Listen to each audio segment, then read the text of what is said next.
welcome to the next episode of WayFinders.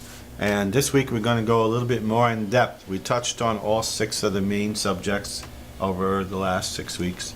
And now we're going to go more into the depth of the mind. And there'll be 6 different subchapters to the mind, which we're going to start out with. Well, first I have Heather Louse, Jeff Clark.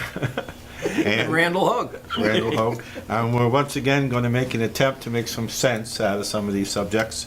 And today we're going to start with meditation and awareness as part of the Mind Project. And I'd like to begin that with Jeff. You'd like to tell us where we're going to start with meditation, awareness? I think as we've been talking, and we've talked about this a lot, is awareness, that if you're not aware of where you're at personally and what you want to accomplish, you're not going to get much done. So meditation, and we're not trying to be overly mystical or anything else, we're just essentially saying, I think, that you've got to quiet your mind, you've got to center yourself, and kind of get to a quiet place where you can get a sense of where you're going. And in the focusing part, I think Heather wanted to speak on this a little bit. Having a goal is what you're focusing on. And even if your goal is just to raise your vibrations, or to, how do you look at that? Finding a goal? I do kind of look at it like finding my higher vibration, so I do a lot of breathing exercises at first. There's so many different types of breathing exercises to get the oxygen inside of you and all your cells. Once you get that oxygen in, your mind kind of gets better, I want to say. It gets, not better, higher, in a higher vibration. It thinks more clearly. Mm-hmm. So I always have a meditation, a breathing exercise before I do anything. Before I go visit people, before I do anything. In almost every exercise that I'm aware of as far as meditation, the breathing is critical. Yes. That you've got to start breathing in good stuff, or breathing in the powerful positive energy of the universe or whatever. It's that breathing in good or just good oxygen. Exhaling bad, and yes, it feeds your brain. Yeah. Just physiology, it just gives your brain more oxygen. My friends have they call me the breath girl. Remember to breathe, because I always tell them, breathe in love, breathe out gratitude. So if you're grateful for things, even the bad things, especially the bad things, for the lessons, not just for the bad thing, just for the lessons, I think you get more of what you really want in your life, more about your dreams and your goals. Many people say in philosophy, you are what you focus on. And you are what you think. So you can focus on like CNN Yes. and get real political, or you could focus on other things. There was a guy in the turn of the century, Stanton Davis Kirkham, wrote a book called The Ministry of Beauty. And after he wrote the book, the idea was you could focus on the beauty of nature, you could focus on the beauty of architecture, or of art, or of sound and music, and what have you. And focusing on beauty was a thing that he chose to do. He had done a lot of things throughout his life, and then he said finally, well, why not focus on beautiful things? So he wrote this book called Ministry of Beauty, which you can download from Google. I love it. So that's our first free download for this week. Okay, there you go. Ministry of Beauty, Stanton Davis Kirkham. It's a great, excellent place to start. And then we'll have to go into the next level, which is logic. The different type of thinking. The right brain, the masculine, the feminine. Always in balance. You got to explain that a little bit more. Okay, so your right brain, right, guides your left side of your body. That's your feminine side. Okay? Your left side of your brain, which is logical, analytical, action-oriented, critical thinking, comes from your logical side. Your right side, your intuitive side, is in sync with creation and creativity. So using both sides is really important. And how do we use both sides? You have to exercise both You sides. have to exercise, and you have to have practices, and And you be have to creative. be creative. Okay, so how do you do that? I mean, Form new habits. if I'm a right brain person, that means We're I'm- not all one-sided. Okay, but let's just say I'm pretty analytical, let's say, in that That's regard. left brain. Oh, Left brain. Okay. Okay. So. Your okay. creative side, your painting is your right side. Okay, but if I'm thinking about it and I say, well, I'm not using one side of my brain as much as, how do I try to do that? I got an answer for that one. You're talking about exercising, and you're exercising an unused muscle is how you create and get a little stronger, whatever. So if you are, by nature, a logical person, you tend to have a tendency to use that side of your brain, then creativity and risk is something that you would be averse to normally. So the exercise would be to exercise a part that you don't normally use. So if you're a logical person, then exercising creativity, or maybe taking a risk, meaning doing something you feel uneasy with doing, but doing it anyway. Getting out of your comfort zone? Yeah, and then the opposite. Let's suppose you're a creative, freewheeling, free-thinking person who takes a lot of risk, right? Well, your exercise would be in logic and getting your life in order and figuring Doing out. math things, doing logical things that have the analytical things, spreadsheets, that kind of stuff. So you exercise that part that you are routinely not using or exercising. Okay, and in how do order you to have tell more- what kind of person you are? How do you tell if you're oriented to one side or the other? What do you like doing? Well, you know, I like to create and Yes, you do. build and art and all that. So, Yes. you know, that to me And is, you also like the business side, yeah. the logical side, the solution side. Yeah. You find machines very beautiful because you can fix them. Okay, so That's what your does- logical brain. So that means I'm using both sides? Yes. You are. Hey, hey, me. So you get the gold star this All week. right. You passed the test. Yay, me. The idea I would love be, it. let's suppose you figured it out that you are, risk adverse, or you didn't take chances, or you didn't use a lot of creativity and those kind of things, and you wanted to exercise that other part. One example of that would be procrastination. If you're a procrastinator, right, then probably you are artistic and you're not being logical. Okay. Because if you take care of it today, it's like you pay me now a small amount to fix that muffler, but you could pay me a lot later. Well, the procrastinators don't think logically, and they end up paying the higher price because they keep avoiding things.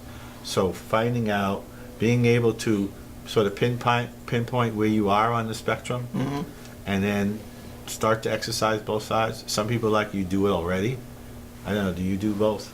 Logic I do. and I do. creative? I do a lot of everything. Yeah, I do. So if somebody wants to find out where they're at, are there, like those the were personality we tests went through and things yes, like that? there are Is that- personality tests. We talked about them last week in the Okay. learning section.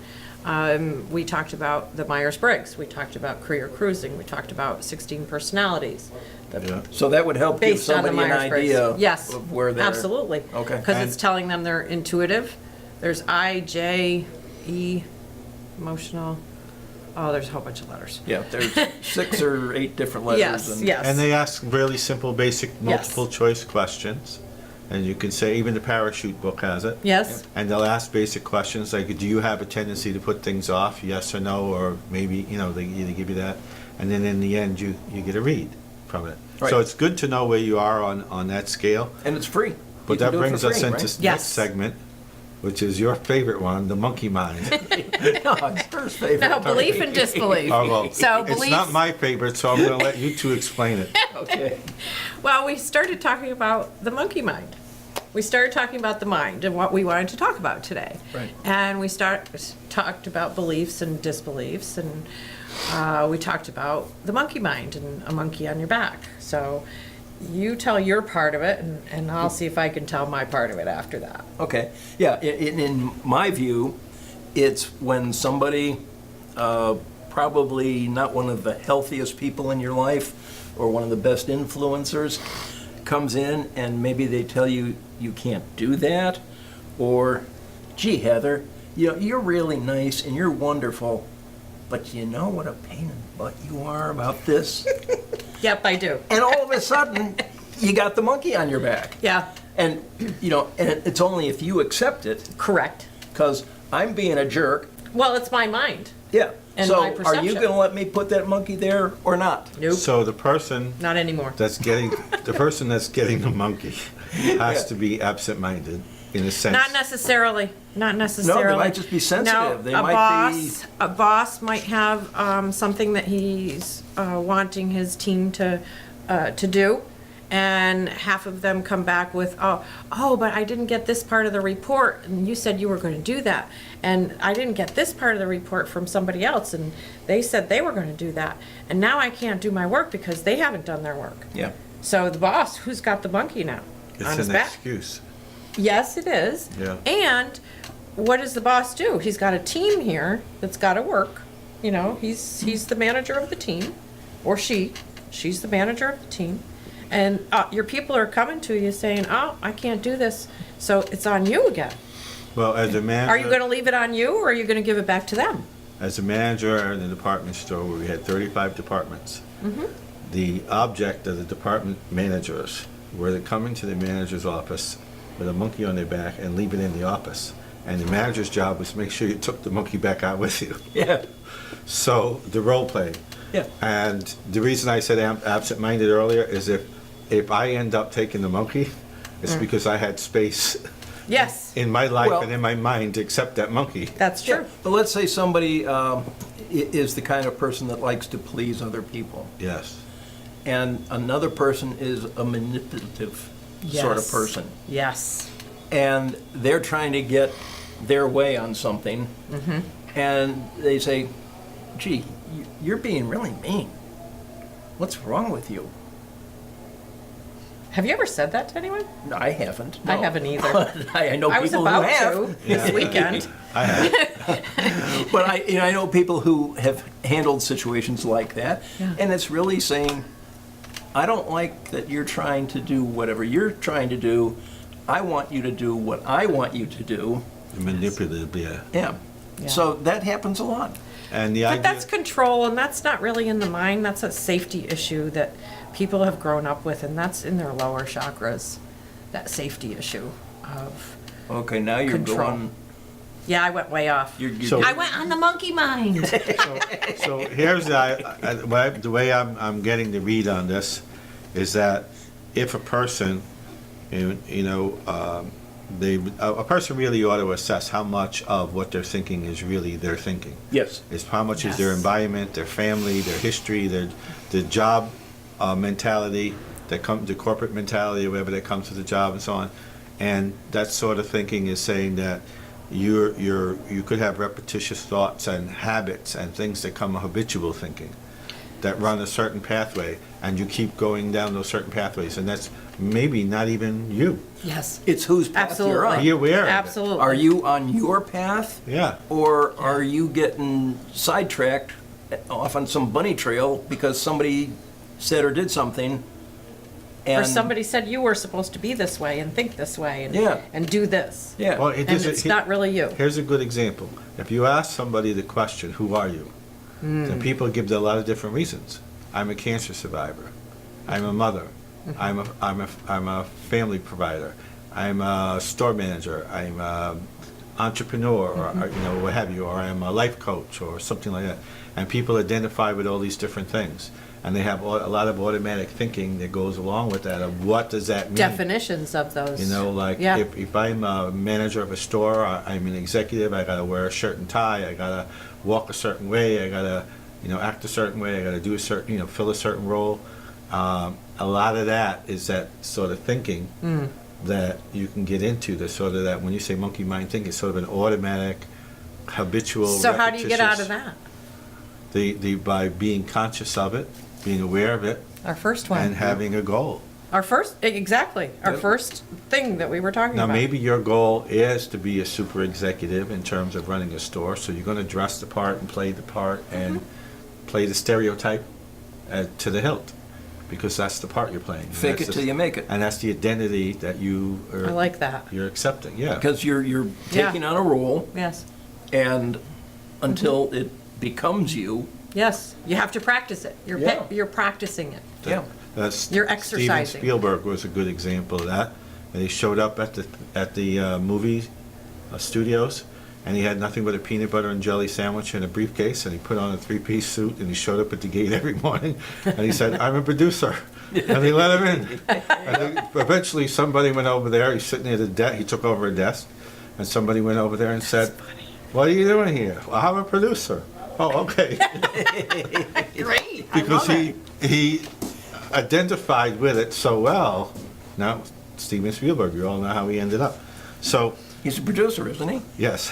So, Okay. How do we deal with the turmoil and trouble we are faced with every day? How do we find the personal strength to move our lives forward against the many headwinds that seem to conspire against us?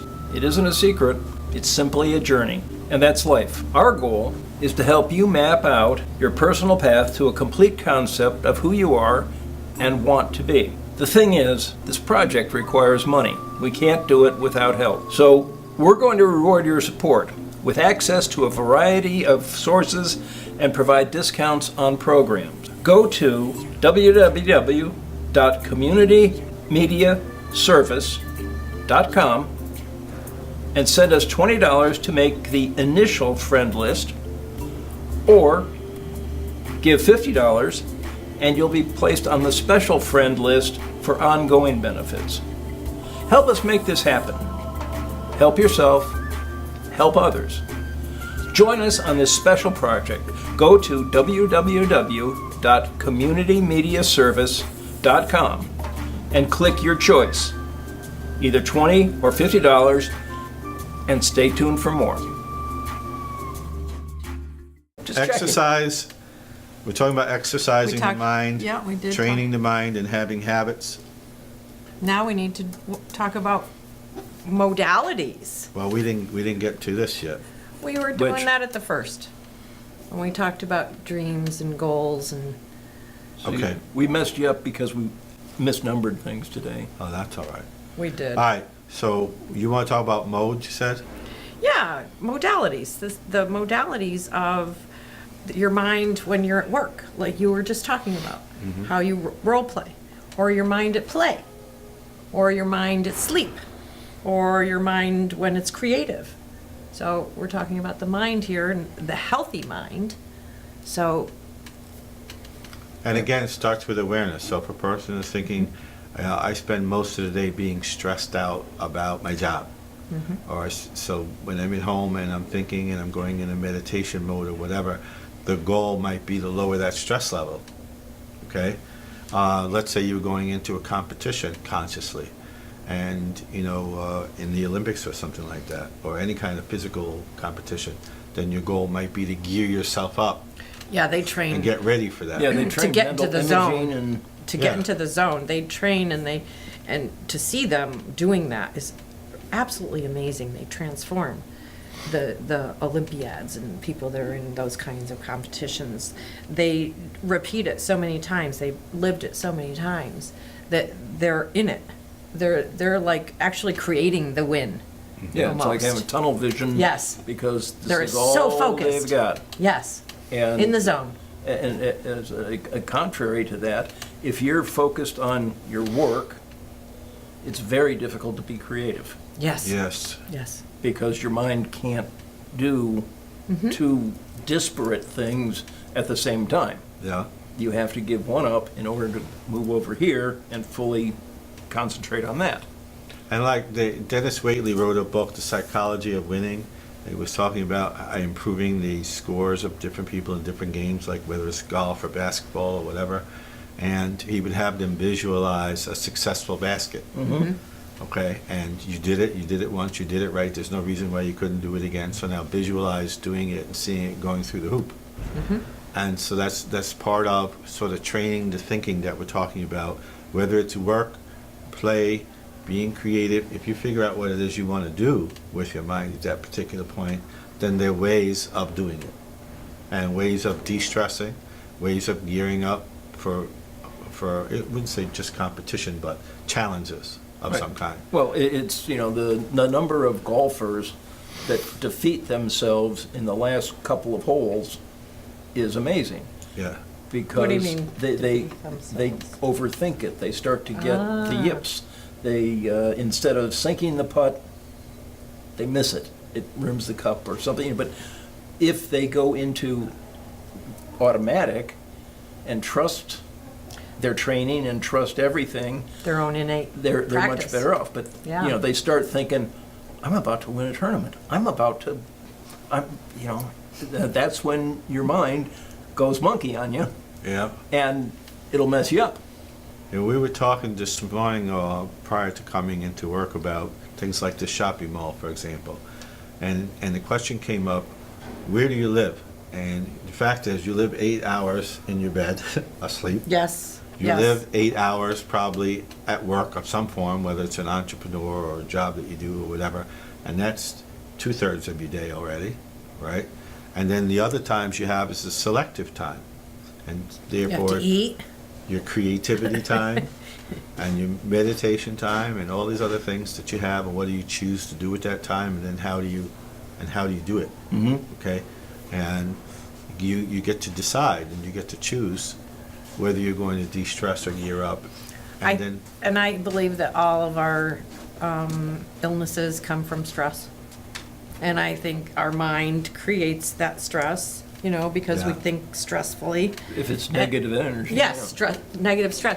Even positive stress, like getting married and moving and those kinds of things, having a baby. Those are stressful things, but they're more on the it wasn't positive too side. stressful for me. It No, I'm figures. just kidding. I'm just kidding. Yeah. Actually, I did have a lot of responsibilities there. Yes, you did. You told the story. I did, yeah. Yeah. But, But if you're in that situation where positive stress, you probably don't get sick until after the event. Correct. Correct. When you Yes, when you come down off of that high of the adrenaline. right. But the stress of the negative, I think the majority of people are in that. I'd like to I take. am. I was. I'm not in. I'd like to anymore. take a step back for a second, because in terms of dreams, for example, if you were talking about preparing yourself for the 8 hours that you're going to be asleep, and before you go to sleep, you watch TV and you get all that news stuff and you get all the wrong kind of messages, well, that might be what you dream about that night. Could be. And if you were going to say, how am I going to spend the next hours in dreamland and sleep or whatever, maybe I'll do it proactively. Maybe there's something an answer you'd like to find. Yeah, I ask for things Because you before might I go wake to up in the sleep. morning and like Edison used to take naps all the time. It's like, I'm working on it. Yeah. And he would go Yes. take a nap. And then he'd come So back did with a light Napoleon bulb. Hill. That kind of thing. So a lot of the creativity meets up with your subconscious mind during sleep. So preparing one of the most important things you could do every day is how you get yourself ready before you go to sleep. And preparing that. And Taking half an hour or something and turning the TV off yeah. and doing something more positive, more in preparation Yeah. of the fact that you're going to be going to sleep, instead of going to bed all psyched up and Yeah. having watched some stressful, scary movie. So like you could read a chapter out of the Ministry of Beauty a half an hour before you go to bed. Isn't that lovely? Instead of watching the news. Yeah. Or some other thing that might be helping Something you. that's calming, something that's motivating, something that's inspiring, something that's uplifting, and I ask for my own original nature to be shown to me, because that's where my goldenness is. That's where my beauty is. A lot of people like to have a cup of tea, Yes. That's right, green yeah. tea Or- whatever, or some something warm that's milk. calming. Yeah. Another vehicle would be music. A lot of people, Yes. their lives are saved by music. Yes. Music just totally resets their whole vibrational mode Yeah. before they go to sleep. And you can actually feel it doing something to you. Music is an amazing thing. The Isn't it? sound and the vibrations and all the rest. Well, Music- everything has a sound. Yeah. Everything.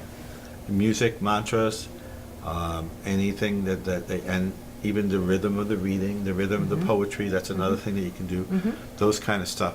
And just like when you get up in the morning, you might get yourself geared up to go to work, right? There's a little segment that you might go through. Well, you ought to do that when you go to sleep. That's why I wanted to return back to the Yeah, dream. preparing for what you're going to be doing. Yeah. Yeah. And then other people may have other vehicles. So for me, it might be music. For you, it might be reading. For you, it might be a meditation of some kind. But it's essential that people have one of those.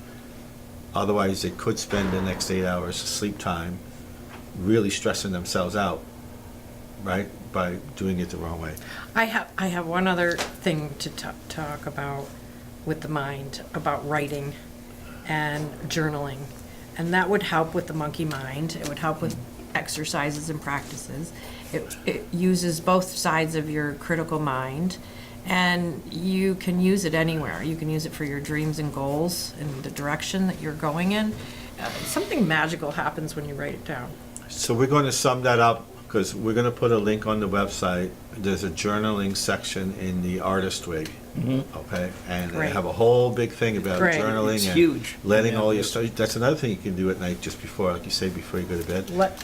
Yeah. So journaling is one, music Mm-hmm. is another, poetry, reading something, those type of things. Yeah, shut off the TV set every chance you get in a case like that.